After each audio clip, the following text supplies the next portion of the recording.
श्रीयकान्ताय कल्याणनिधये निधयेतिनाम् श्रीवेङ्कटनिवासाय श्रीनिवासाय Mangalam Lakshmi सविभ्रमालोकसुभ्रूविभ्रमचक्षुषे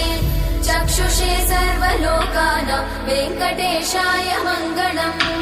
श्रीवेङ्कटाद्रिशृङ्गाग्रमङ्गलाभरणाग्रये